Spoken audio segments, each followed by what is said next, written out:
What is going on, everybody? How are we doing tonight? No rest for the weary as we convene once more right off the back of a big transfer talk video to preview tomorrow's Europa League clash between Manchester United and Rangers at Old Trafford. We were doing back-to-back home games. We are struggling at home. It's the worst home form we've had in like a century. It's not going in our favor right now. Ruben Amorim had a bit to say about that in his presser, but we need to turn this around. We have just 2 games left to play in the league phase of this newly formatted Europa League. We are far from being guaranteed a spot in the next round. Yes, we're unbeaten, but honestly, those draws really hurt us. We should be qualified by now. I'm really not happy about this. We should be able to rotate by now, but we're not. So it is a big match for both us and Rangers. It is a 6-pointer if you really think about it. It is because it is a league now, so it is a big match. They sit right below us. But we're going to preview that today. We're going to talk form, as always. We're going to talk tactics. We're going to look at some team news. I want your starting 11. I want your score predictions. So hit the like button. Subscribe if you're new to help us on the road to 3K. But we're going to start by kick off with a little bit of transfer news. Let me jump in the chat to see Rob Taff getting in first. How are you, my friend? Good to see you. Rob says 2 tough final games in the Europa: Rangers and then Steaua Bucharest away. Need the 3 points tomorrow. We absolutely need the 3 points tomorrow. There is literally no excuse. You guys looked at the thumbnail. These players need to play like they mean it, because I don't know about you, but I've not seen anything in recent weeks to suggest that they do mean it, that they do care, that they are ready for this. Rich is second. Big up, Rich. Good to see you, my friend. Sorry, I had to dip out of your stream earlier. I had to go make some food and whatnot.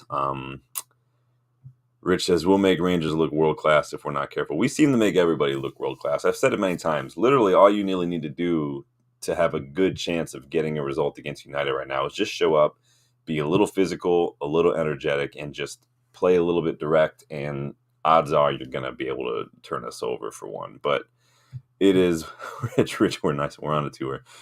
You guys are legends jumping in tonight. Happy to see everyone here tonight. I am, if you can't tell, still trying to catch up on sleep. I don't know if that's going to happen, but it is what it is. So following up with a little bit of last night's transfer talk, we did get an update from Fabrizio Romano this morning regarding United's interest in Patrick Dorgu. Obviously, the young Danish left back plays for Lecce in Serie A. Lecce are hoping to stay up this year, so we're heading a little bit of a snag right there. And obviously, they're not going to let go of one of their better players for cheap. Yesterday, United and Lecce met to discuss the transfer negotiations and all that. Romano says United's formal bid for Dorgu was worth 27 million euros plus add-ons, but which wasn't enough to get Lecce to agree. They want a price tag of around 40 million euros for the whole thing, so with add-ons included. But Romano reiterates that Napoli are also interested as well. Dorgu reportedly wants the move, but apparently we're going to continue talks. So honestly, just go get Alvaro. Just activate Alvaro's release clause. At this point, the kid can suck it up if he doesn't want to come back. If he's going to get mad at anybody, get mad at Benfica for agreeing to a buyback clause. Like, that was just a dumb move on their part. Really, it's almost like just a loan, really, that we're just going to have to pay a little bit of money for, really, at the end of the day, if that's how we want to play this. But he'd literally be less than half the price that Lecce want for Dorgu. I don't have a problem with Dorgu. I like Dorgu. I think Dorgu could be very good for us. I like his profile, but it's just too much. He's not worth what Lecce want. I mean, let's ask you right now, is Morten Holman a worse player overall than Patrick Dorgu? No, he's probably a better player, but Holman was sold for like 25 million 2 years ago. Literally 15 million less than what Lecce want for Dorgu. It's just not. It's not worth it. And I know everyone's like, just pay the money. Like, Ineos need to open up I get it, but at the same time, we have other things we need to do in the transfer market. We blow extra 15 on somebody, that could make or break it. So Rich says, I'm useless with jet lag. Just feel drunk for a few days. Honestly, it's like, it's not jet lag. It's just literally Monday was such, I got up at 6 a.m. Manchester time, because we were supposed to head out, and then the flights just kept getting delayed. Literally didn't get home till about 1 a.m. and I just didn't sleep all day because I couldn't. Literally 24 hours of no sleep. Slept like 3 hours the night I got back, about 6 hours, 7 hours last night. It's just, I'm not going to get the time back. It's just, I'm still just kind of feeling it. Box, big up. Good to see you, my friend. And Box, speaking my language, I forget Dorgu, just get Alvaro. Like, at this point, like, you don't put a buyback clause in there and without any sort of possibility. Like, it's not like it's a surprise if anybody activates that. Just do it. Alvaro is better than everyone we have playing at left back right now. He'd be cheap. It'd help us strengthen maybe in other areas. If we have the money to go in there and start bidding for like 25, 30 million for Dorgu, then if we spend the 17 million, that gives us another 13, maybe even 15 to play with in this January window. It's a no-brainer, and it's getting really frustrating.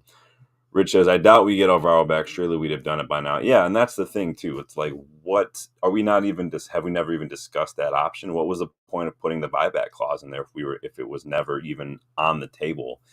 Doesn't make sense to me, honestly. Maybe we're just not convinced. Maybe we think we'll get more from Alvaro if he goes on and does well, and someone like, I don't know, a bigger club buy him. Maybe the sell-on clause is bigger. Maybe that, I have no idea. It's a bit ridiculous. But Rob says, I like Dorgu. He has that height that is needed on the left side, especially when Martinez is playing. Yeah, I like Dorgu. Don't get me wrong. I just don't think he's worth 40 million total. I just don't. Honestly, I don't care too much about the add-ons at the end of the day, because if you're paying the add-ons for someone like Dorgu or like Højlund, for instance, it's usually because they're doing well or the team's doing well and we're winning things. So no one's going to care at the end of the day, but it is what it is. Danny, big up, my guy. Hope you are doing well. Good to see you, my friend. Box says, Dorgu is not worth 40 million. We have to be a new United and don't overpay again. See, I like the profile. I like that sort of profile that we're looking at, the lesser known players. Like, we're not just going for a Galactico, basically, but he's not worth it. Like, Miguel Gutierrez at Girona is actually better, very, very, very dangerous on that left side, especially in the final phase of attack. Release clause is less than what Lecce want for Dorgu. Like, make that make sense.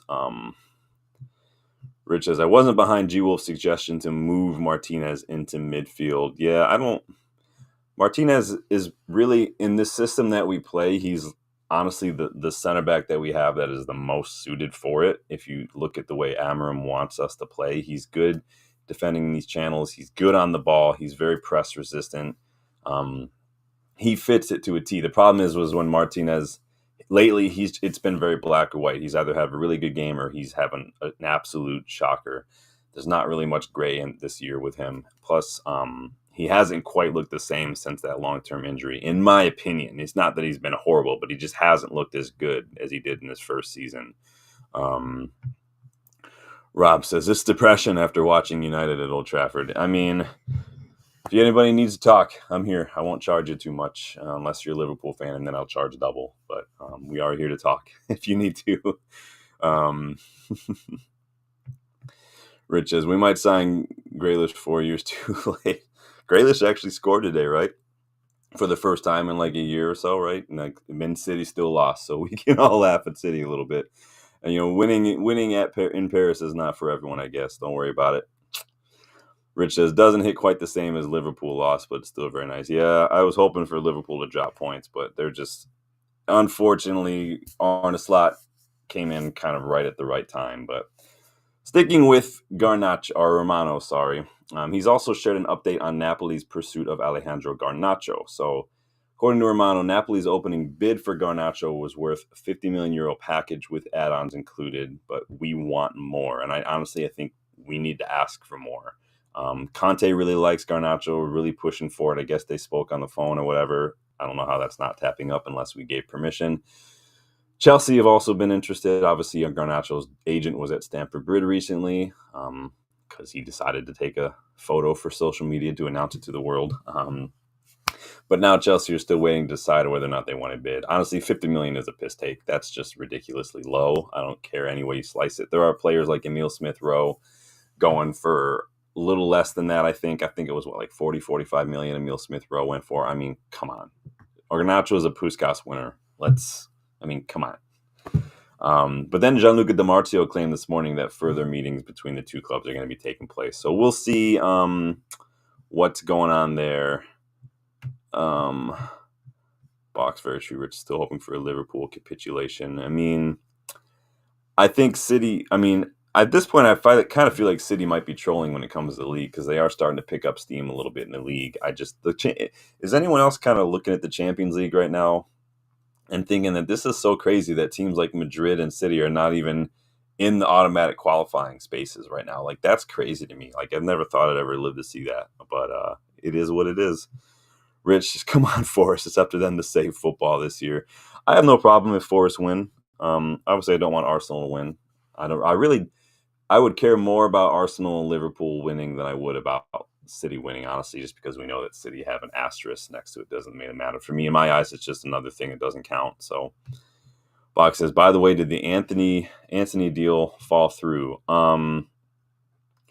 Well, I'll jump ahead to it because that was one of the next items on my list, Box, since you brought it up. So we did get an update today on Anthony's loan to Real Betis. This also comes from Fabrizio Romano. He says Real Betis and United are checking all documents for Anthony's loan deal. As soon as it's approved, he will travel to Sevilla for medical tests after the verbal agreement was done earlier this week. So it sounds like everything's finalized. They're just kind of shuffling papers behind the scenes. It's interesting to me that he still was in this, featured or played the other day too. If all this is going down, if I were Real Betis, I probably wouldn't want him to be playing, but don't want to risk it because that would be that would suck. Rob says, we'll love Forest to win the league. Nico Williams is quality. He can play right back and left back and is fast with a great engine. Yeah, I do like Nico Williams a little bit. He's Welsh, right? Yeah, Forest have good players. Obviously, Anthony Laga's doing bits right now. So Danny says 60-65 with add-ons for Garnacho. We're pissed off. Yeah, we definitely need to be holding out for a little bit more personally. I have no problem because of the three, Anthony, Rashford, Garnacho is probably the one we probably want to hold on to. So it's one of those things. It's kind of like you go on Zillow. There's a thing that says there's an option called "Make Me Move," right? If you've ever seen this, so basically, I don't know if you know what Zillow is, just real estate, but it's one of those things where like you put your house on there and you're not really actively looking to sell, but you're like, make me move, like make me an offer that's going to convince me. That's kind of like where we're at with Garnacho. We're not interested in selling him, but like if it's gonna be for a lot of money. The problem is we're leaving it very late in January to do anything really. Not only does that mean that we have a whole month that we weren't able to bring in new players and it's only going to take them that much longer, but this also means that any players we're looking at, their clubs are going to be very reluctant to sell them this late in the window. We've seen that time and time again. And so this is my biggest issue. And I'll talk more about it in a video, a post-January window on Ineos and the window in general. But we left it late for guys like Ugarte in the summer. We were leaving it late in January. Like, I don't know. Like, under the Glazers, I definitely got the feeling like we did that because we were trying to save money on wages, bring him in at the end of the window rather than paying him on a monthly basis. Ineos, this whole walking to the right decision versus running to the wrong one there's a fine line to where it just becomes like you're dragging your feet and you're actively, negatively impacting the squad and Amorim. And I think you got to do a little bit faster. I feel like if you've done enough scouting and done enough recruitment, enough analysis, there shouldn't be any reason to take this long. You should already know going into January what your plans are. Honestly, the deal should be done way ahead of that because there's no rule that says you have to wait until January. It's really, really annoying. Danny says Forrest bought Anderson for 40-45 from Newcastle. Yeah, that's the guy I keep forgetting who that is. Yeah, saw him in training pics. Yeah, with Rashford. Yeah, Rashford's back, guys. Medical scheduled. Yeah, I think we'll see an Anthony thing probably before the end of the week. Honestly, I guess it'll be a big tell if Anthony's in the squad tomorrow. But yeah, it does look like the Anthony deal could be signed. Romano had a little bit of news, though, that could throw a spanner in the works regarding Garnacho's move to Napoli. So we just spoke about that. Not only are we haggling over price, but if you guys saw the news today that Napoli have apparently made contact with Borussia Dortmund for Kerem Adeyemi, German attacker, very, very quick, can play striker, can play winger, usually plays wide.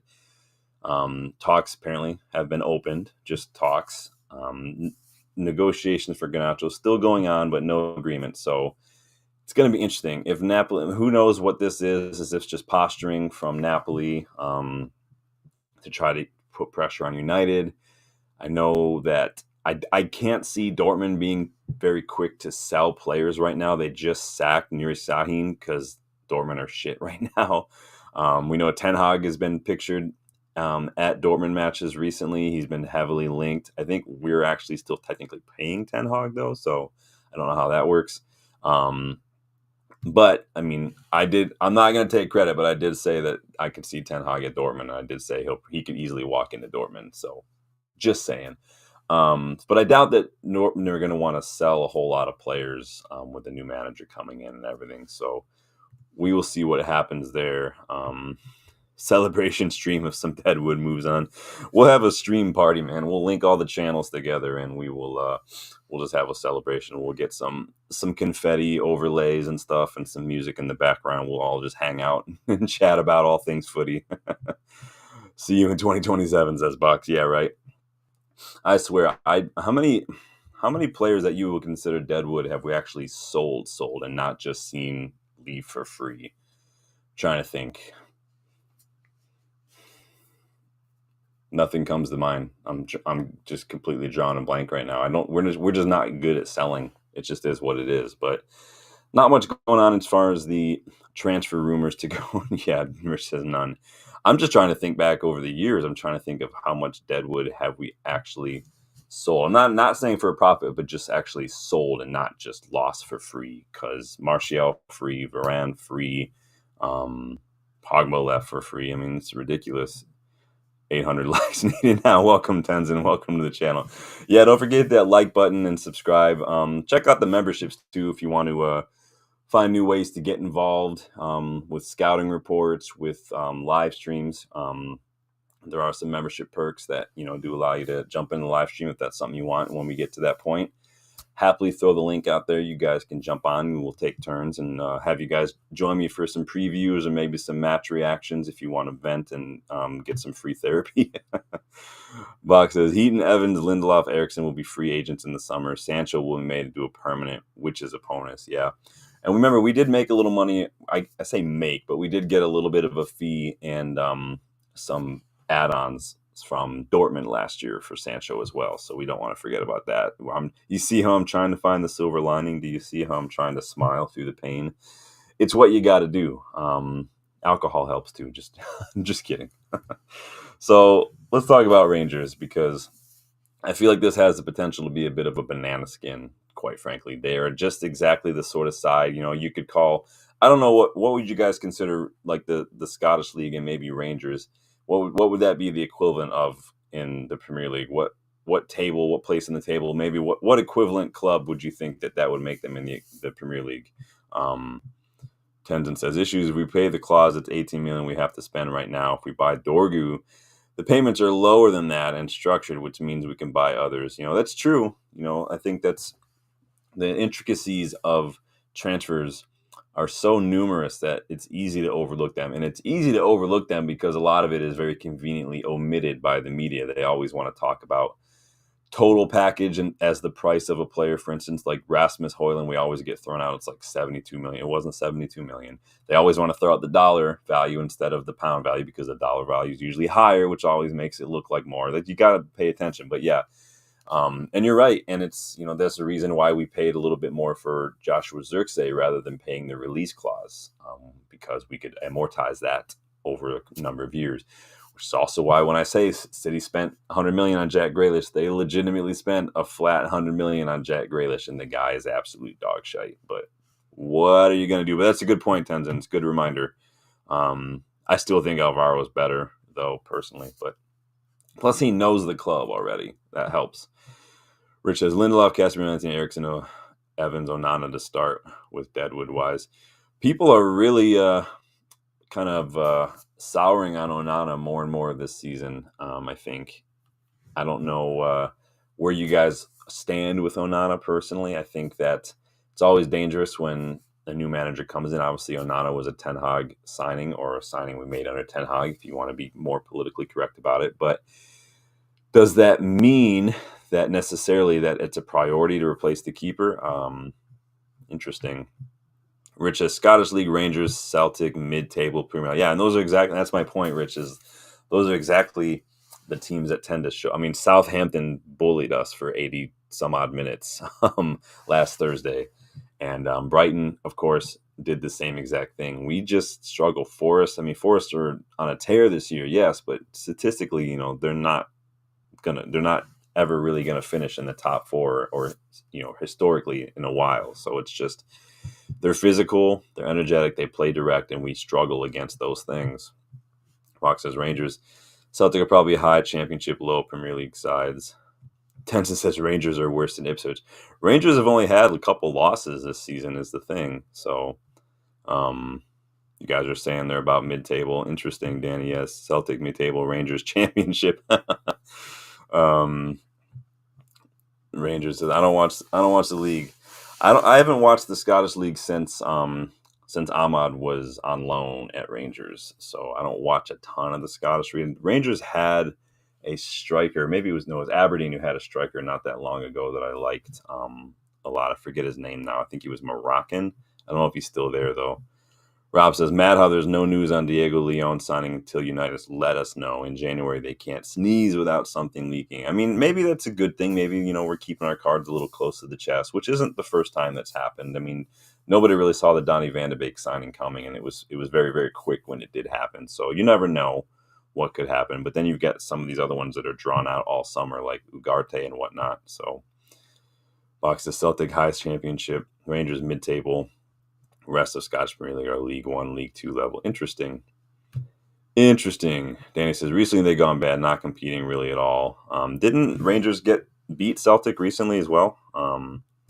Ahmad needs to get revenge on Rangers. Ahmad's pretty much our only hope these days, which is really not great. It's really sad indictment. But right now, we are 7th in the Europa League. We have 12 points.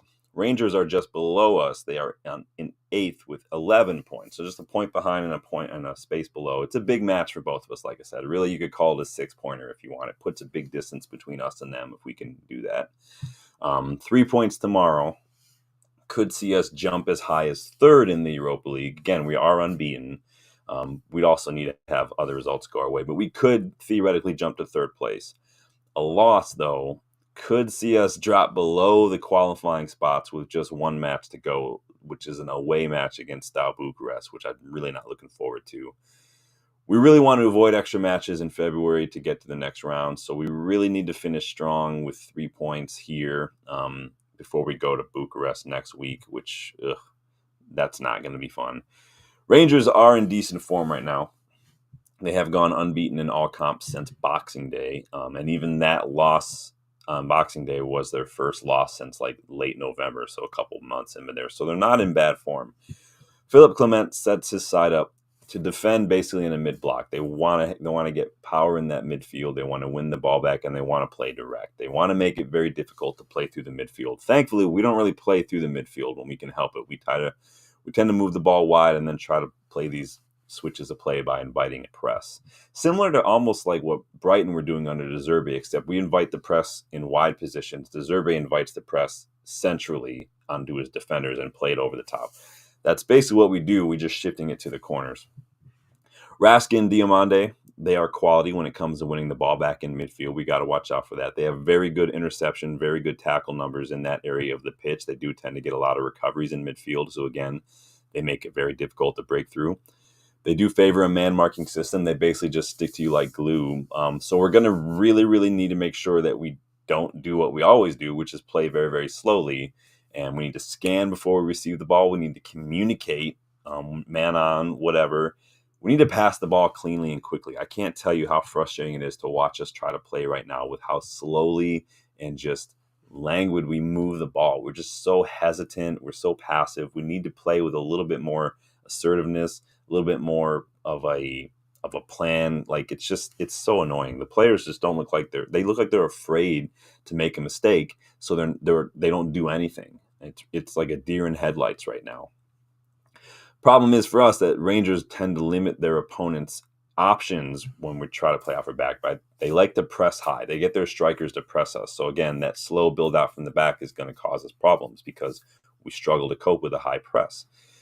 We're going to probably see a lot more of that horseshoe pattern, which is going to be frustrating because Rangers do tend to cut off those midfield options as well. So it doesn't really matter because most of the time we don't make ourselves any options. We just stand around.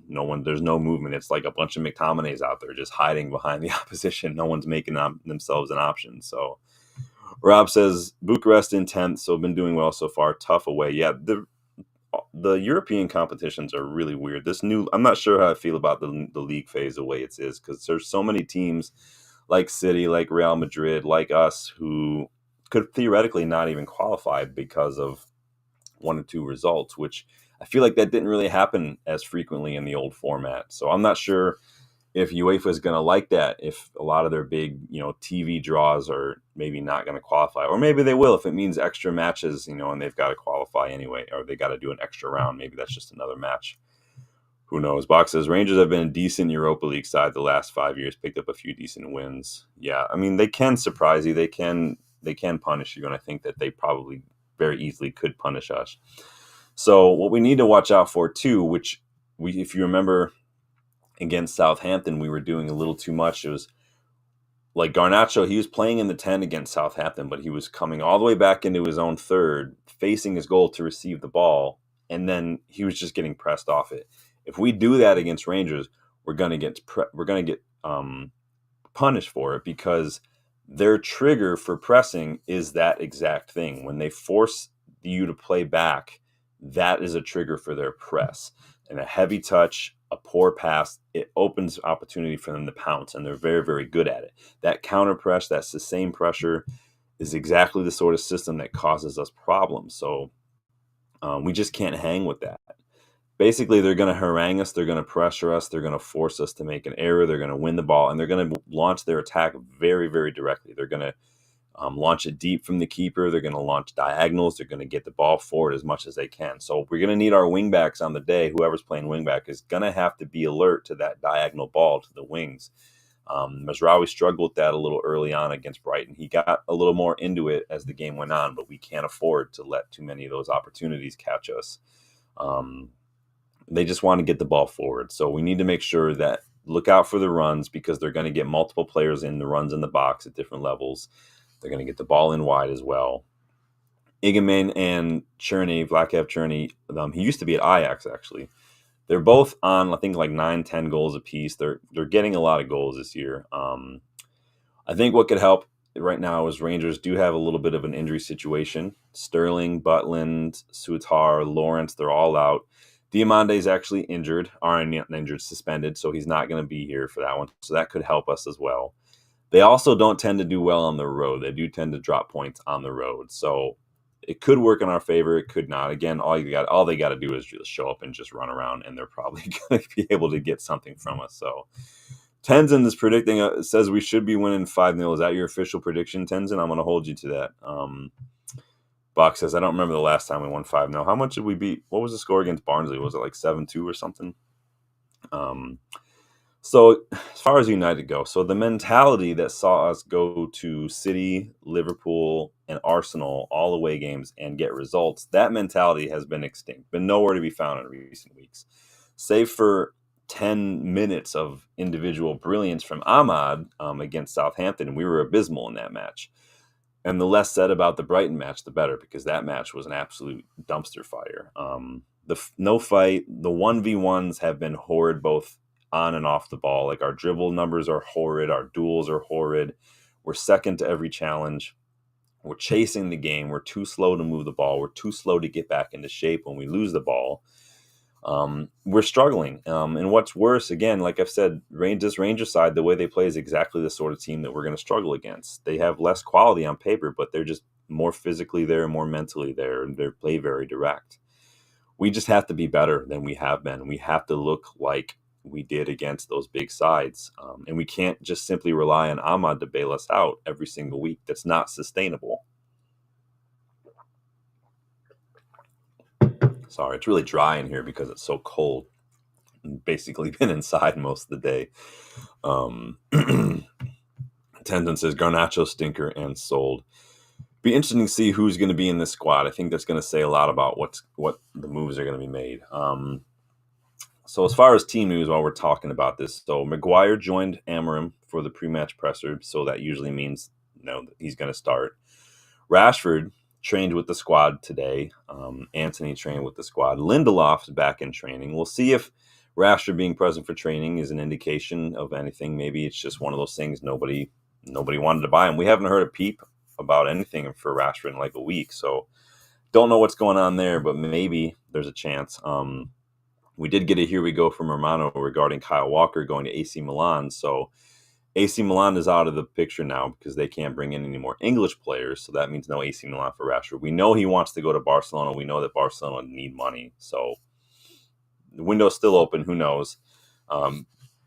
Lindelof again training, so it's so weird to me. So this might be a tinfoil hat situation, so feel free to laugh, but like I feel like more than a few United players over the years have been injured, but they seem to somehow get fit right near the end of the transfer window or after the transfer window shuts.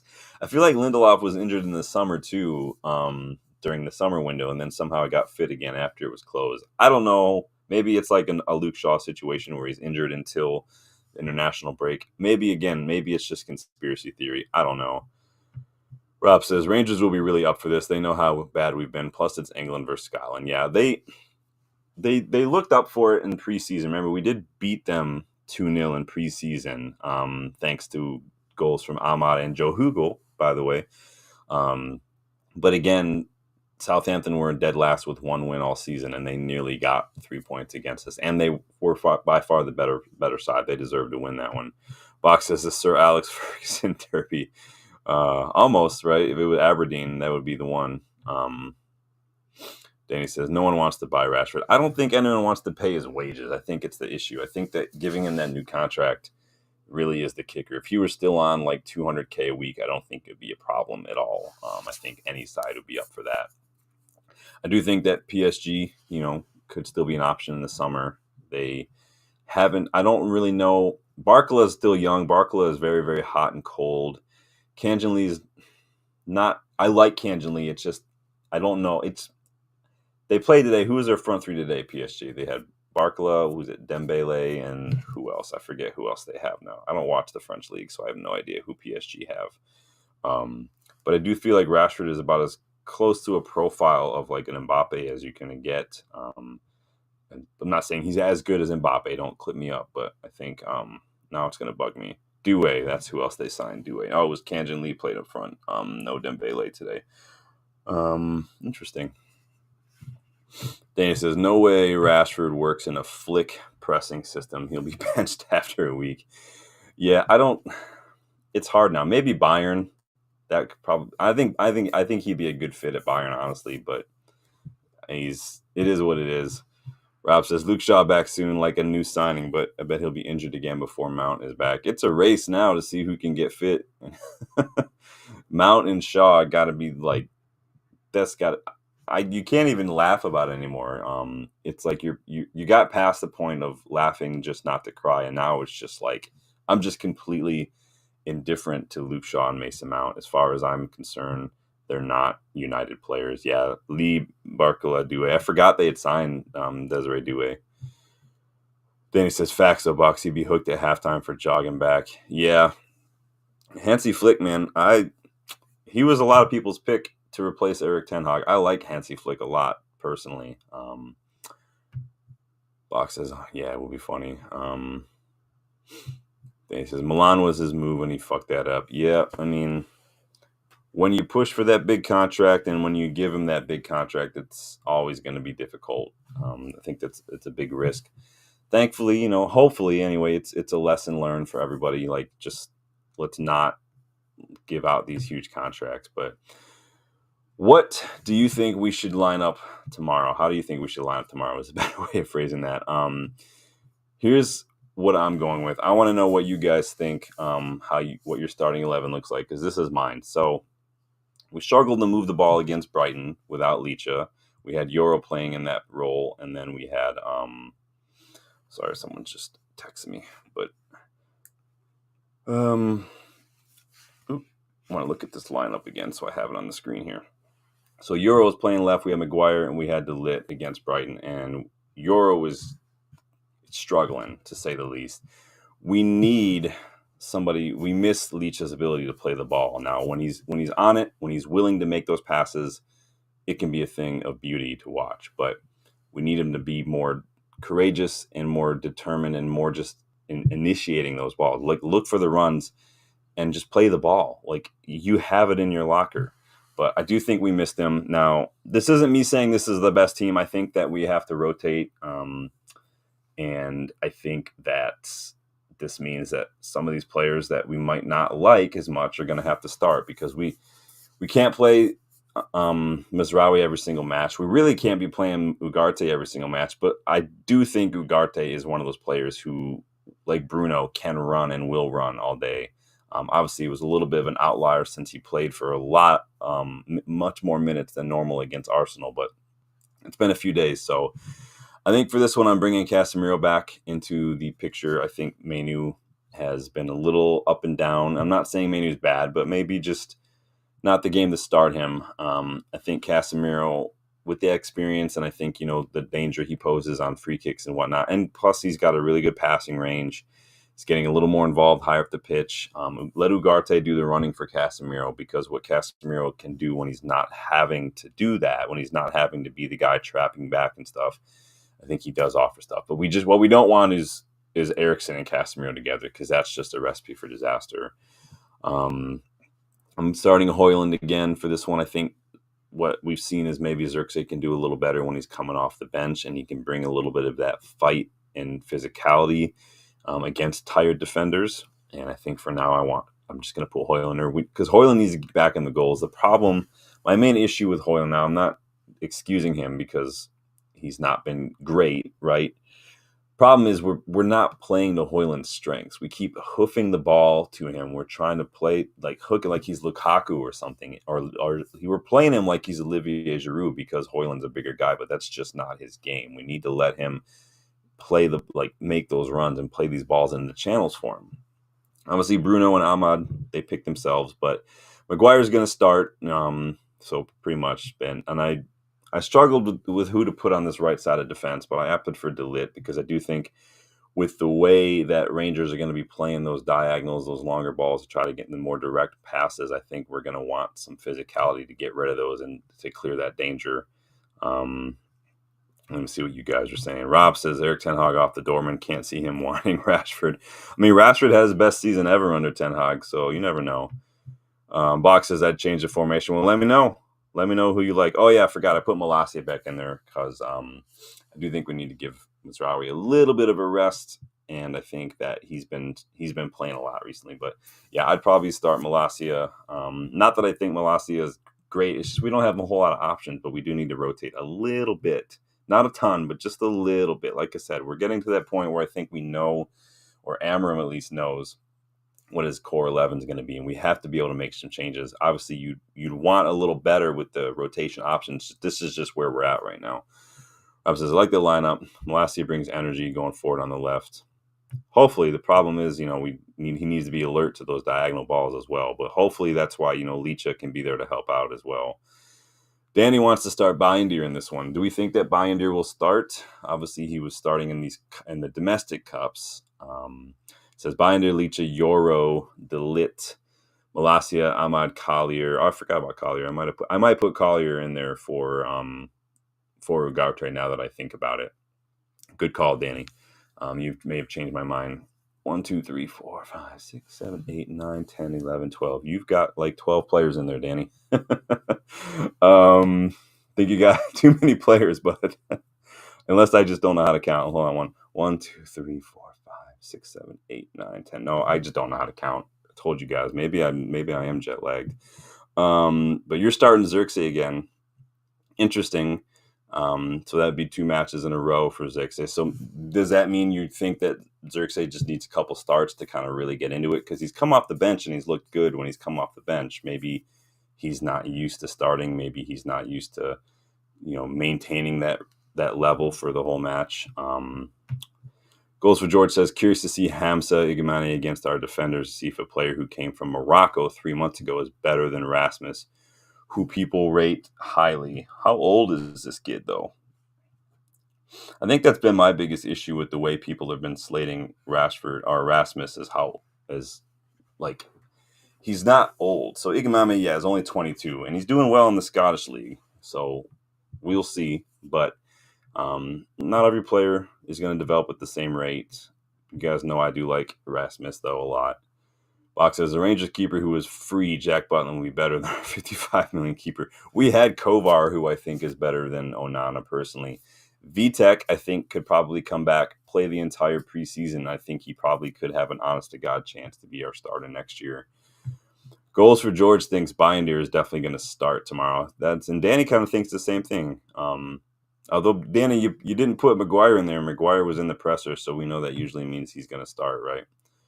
Rob says, Bruno always seems unwilling to pass to Højlund. Why? I don't know if it's a thing where they don't want to pass to him or if it's just a thing where they're just not on the same page. I really don't, because Højlund, like we saw, I think it was against Wolves, he was making runs, he was checking his run, he was rechecking, and we weren't getting him. Højlund, I don't know what's going on with Højlund, honestly. He's not good at hold up because that's not really his game. It's never been his game, and he struggles when we play him that way. So I don't like the way we're utilizing him in that regard. He doesn't get the ball. I put up that graphic from Opta, I think it was the Wolves and the Newcastle match, that showed you the pass map. And there was literally, if you remember, there were no pass lines to Højlund. He wasn't getting the ball. He's continually not getting the ball. And even good strikers, like anytime City tend to drop points, if you go in Foot Mob and you click on Erling Haaland, it'll tell you he received the fewest touches of anybody who played the 90 minutes. That's what happens when you're not getting your striker the ball. Box says you go 4-3-1-2, Binder, Dallo, Yora, Martinez, Mazraoui, Collier, Ugarte, Gore. What? Fernandez, Ahmad, Garnacho. You're just going all out. Bringing in Dan Gore. Interesting. I think Danny convinced me on the Collier. I completely forgot about Collier. I might start him over Ugarte, just to give Ugarte a little bit of a rest, personally. Rob says I'm a few weeks from 50, and I do well in the Scottish League. Oh boy, yeah, I'm about 6 months from 40, so maybe I'd fancy my chances in the Scottish League. Who knows? Oops, wrong button. Goal says Malacia can't cross or assist to save his life. Very frustrating when he goes forward as he kills attacking men. The thing is, we don't really cross in the traditional sense, like it's the Sir Alex days, right?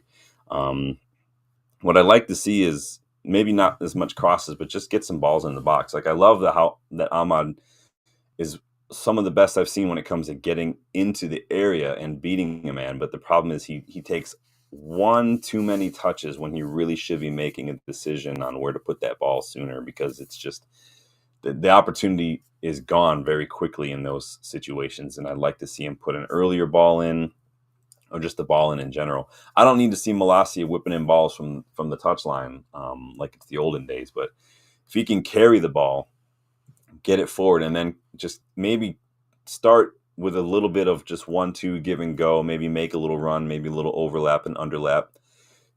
Sometimes it's more often like what you do when you're not on the ball, but just the movement in those situations can cause problems for the opposition. And so play to Malacia's strengths. We can't if he's not good at putting a ball in the box, and we don't play to that, we play to his strengths a little bit. Keep the ball on the ground, keep your movement, because he's got the energy, and use that to cause problems. Lay it off to the people who do.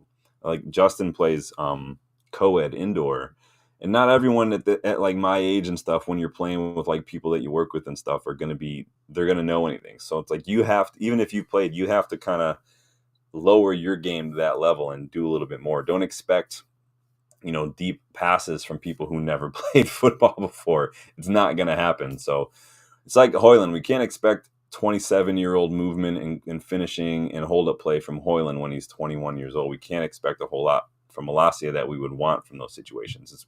What does Malacia actually offer? Energy, pace.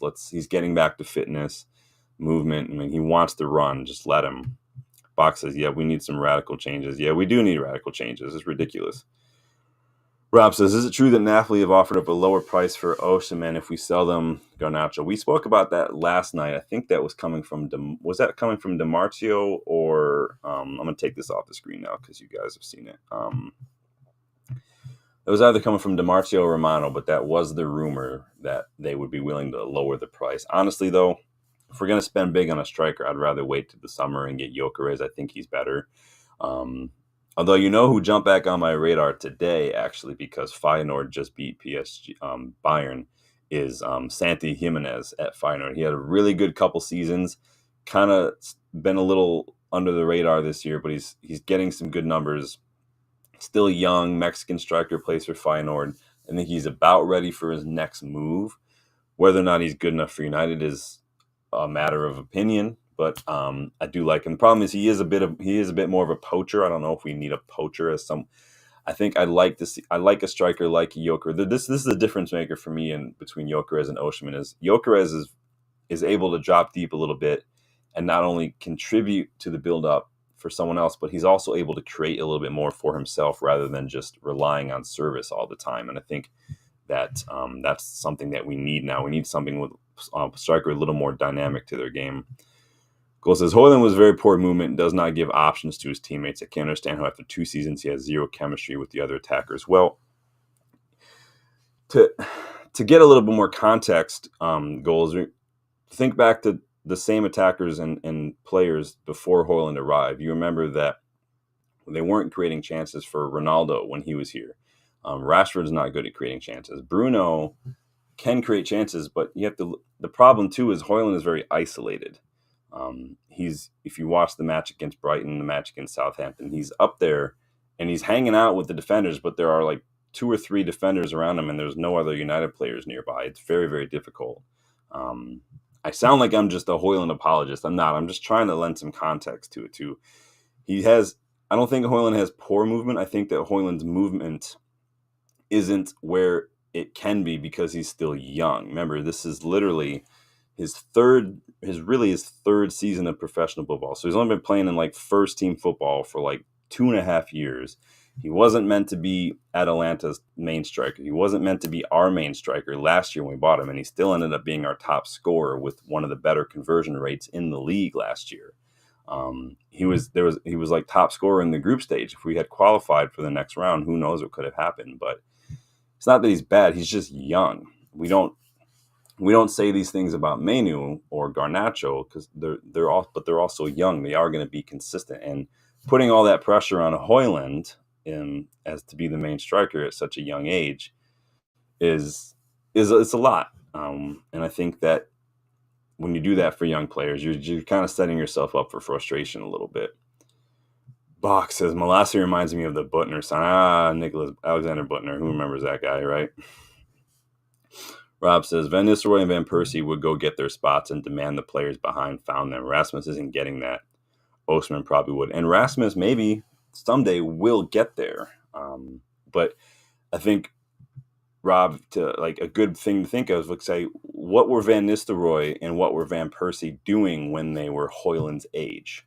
What were their numbers like? Where were they playing? Were they playing for Manchester United? No, they weren't playing for Manchester United.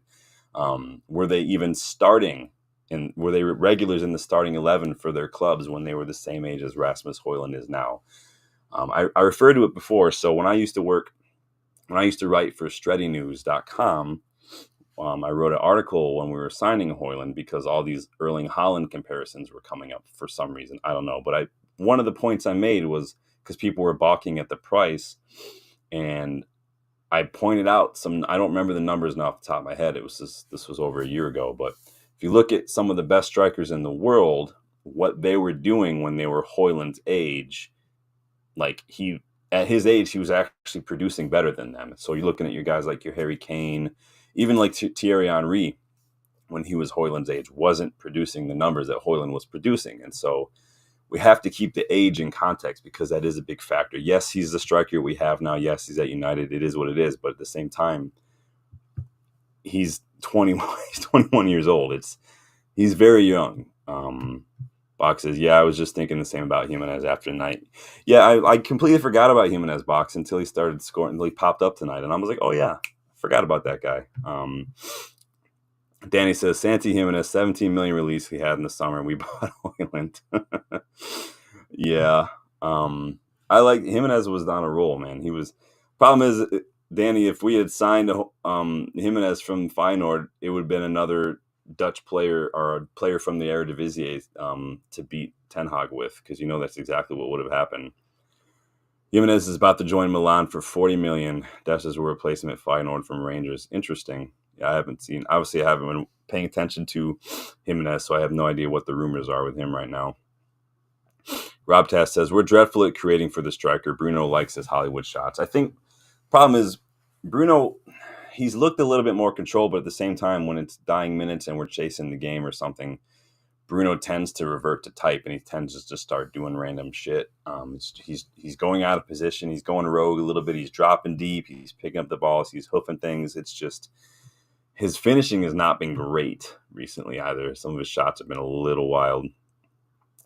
Rob Tass says 100% agree about Hoyland and his age, which is why we need an ego like Osimhen to demand the service. I think what we need is another striker who's a little more experienced. I'm not saying Osimhen's a bad player. I think I just prefer Gyökeres over Osimhen personally, but everyone's gonna have a different opinion. Personally, Goals for George says John Duran is 20 years, and I have more confidence in him as a striker to lead the line. Yeah, John Duran is a good player. He's having a really good season. Ollie Watkins had a good season last year as well. And again, this is where you get into different things of like young players don't always develop at the same rate. Not every young player is going to be an Mbappe or a Haaland or a João Neves or something or a Cole Palmer. Just because they develop at different rates doesn't mean that one is crap and the other is world class or something. Both things can be true. John Duran is good. I remember we were linked with him and he was still in the MLS. Now the question is going to be, what can John Duran do? Can he replicate? Obviously, he's in a really good Villa side. Villa are doing really, really well. But I just want to check John Duran's numbers this season. So he is on 7 goals, no assists in the league right now. He's got 12 goals in all competitions. So doing well. I mean, he's doing pretty well. But before that, he just had 8 goals in all competitions last year. He's the same age as Hoyland as well. So if we compare him to Hoyland, I'm doing this all off screen, so I'm sure this is really interesting for you guys. So he's played about half the minutes, but pretty much same number as matches. So it's interesting when you look at it, right? Hoyland is creating a lot more chances, so Hoyland is getting more involved in creating the build-up. John Duran's had 25 shots compared to Hoyland's 10. And so what does that tell you? Maybe he's getting more touches, he's being found by his teammates a little bit more as well. Interesting. When you start, you can kind of go off and do a whole little bunny trail looking at some of these numbers. But yeah, John Duran's good. I like John Duran a lot. He's been doing really well coming on, making some changes to Vardy was non-league until 25. Yeah, exactly, Box. And again, no one would say that, Hoyland is better than Vardy or anything. It's just everybody's going to develop at different rates.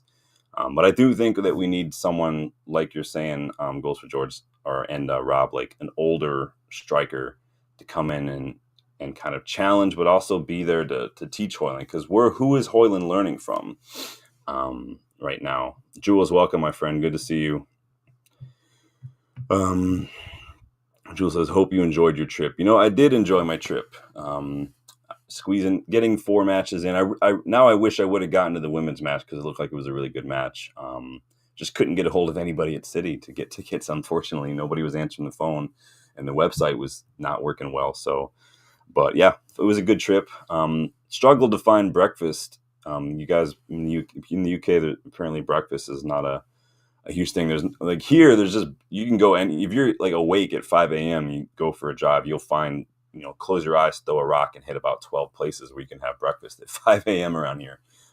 Difficult to find breakfast and good cup of coffee, personally. Not bashing it, but thankfully, The Airbnb was right by Cafe Nero, I think it's called, which is really, really good. So that was very, very good. Um, Boxes. I think Duran has been superb super sub, but when he started for Villa, he hasn't been effective. Yeah. And that could be the difference. I mean, we saw Xerxes come on recently as a sub, do really, really well. As a starter, though, it's can you sustain it for the 90 minutes? It's a different kettle of fish altogether. So different, different is not better than or worse than. It's just different than. I think that's a distinction that I work with my clients a lot about. Just different than is not better than or worse than. It's just different than. Jules says, who was that striker at Porto like today? Is that what you're asking? Or are you talking about like last season? Because last season they had Evan Nielsen, who is now at Bournemouth against Zagreb. Oh, no, Gil Vicente, sorry. Let me know in the chat who you're talking about, Jules. Their current striker. Yeah, I don't know. I don't watch as much the Portuguese league. I don't get the channel. Agawoya or something you're saying? Oh, you're talking about Samu? I think you're talking about Samu. Yeah, like Danny says, Samu. So they've got a couple of good strikers at Porto. So yeah, Samuel, he has got a ton of goals, 13 goals, 2 assists. He's got 18 goals, 2 assists in all comps this season. Rob says it's women's football, so you didn't miss much. I think the women did lose to City today. I think it was like 2-1 in the cup. So struggling a little bit. Yeah, Danny, he's got like 4 names, so it's hard to know which one's which. So on FootMob, it's one name. Amordion is another name, but he's just known as Samu, basically. Gold says, when I watch Conrad Harder at Sporting, he's younger, but looks like he has better fundamentals than Rasmus and may soon displace Rasmus from the Denmark team due to poor form for country. Yeah, and you remember that Højlund was signed for Ten Hag. He was a Ten Hag signing, so it could end up being a thing where maybe I think if we play Rasmus the way that Amorim played Gyökeres, I think it could work really well because I do see a lot of similarities there. We're just not playing him that. We're playing him like he's Olivier Giroud and he's supposed to hold up the ball when it's really not his game. But you never know. It could just be a thing that Amorim just doesn't, because he wasn't his signing. Maybe he'll go get Gyökeres and maybe we can do a swap or something. Who knows? Then he says, risky signing prospect like Rasmus. Yeah, it is risky. You never know how they're going to work out. Let me see what you guys are saying. He's a nightmare to find on FC25. I'll bet. Then you just got to go look for Porto instead of the player at that point, right? Jules says, I think we should go for Jonathan David. I like Jonathan David a lot. I've liked Jonathan David for a few years. If you guys remember from my January bargain signing video, I listed Jonathan David as an option because he is available for free this summer. You are able to sign him on a pre-contract right now. I haven't seen any rumors with that, but he'd be a good pickup for a lot of clubs. I think he's a good age. He's got great numbers. I think he could do really well. Keep drinking, but it's so dry in here. I need to get a humidifier going. So that's how I would line up. I showed you guys my lineup. We struggled to move the ball against Brighton, like I said, without some better ball players. In a system that builds out from the back, you really need defenders like Leach who are comfortable on the ball. We can't afford to be sloppy in possession because that's exactly what Rangers wait for. They want to press you, wait for you to make a bad touch, wait for you to make a bad back pass, and then they're all over you. Remember that setting in FIFA where you could set your defense to like pressure on heavy touch or something? That's basically what Rangers are doing. Hopefully we know with a little more time on the training pitch, we'll see more of United maybe getting back in numbers like we were trying to do against Liverpool and Arsenal. Again, we did beat Rangers preseason, so hopefully we can replicate that. We don't have Joe Hugel anymore to rely on, but we do still have Ahmad.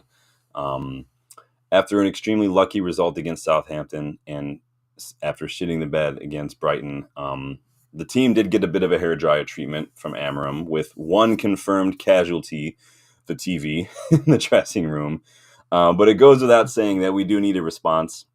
We need a win, and anything less is unacceptable. The problem is we can't let a win think that these players have turned a corner, because I'm not going to think that if we manage to get 3 points that means we're back, that these players are changing, because I just haven't seen a big enough sample size to show me that these players are going to be doing anything, that they're going to turn it around.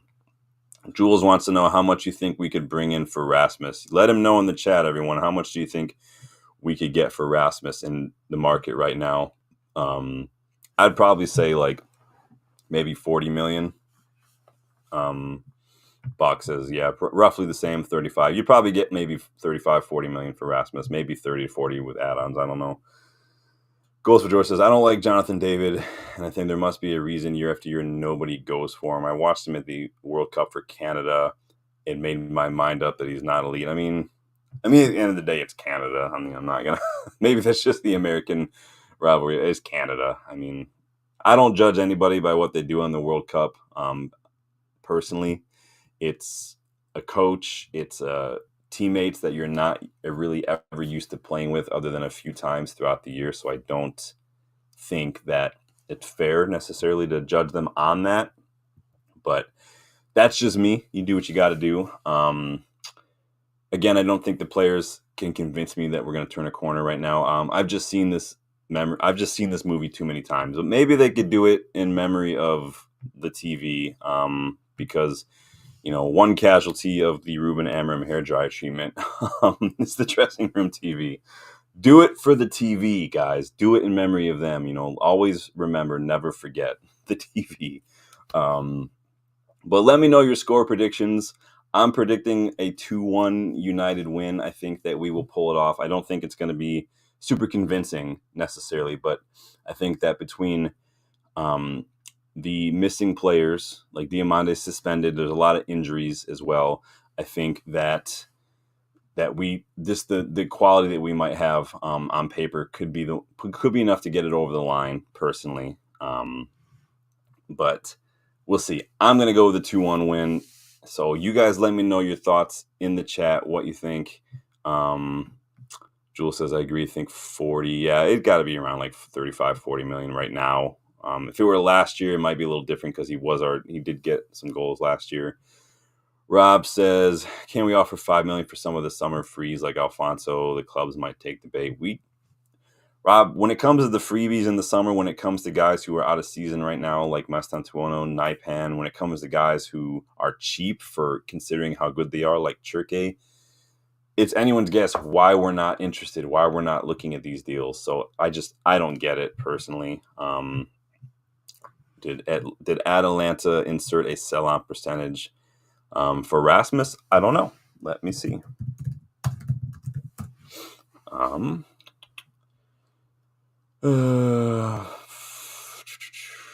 I just see add-ons. I don't see a whole lot of sell-ons in there. I don't see any mention of a sell-on personally.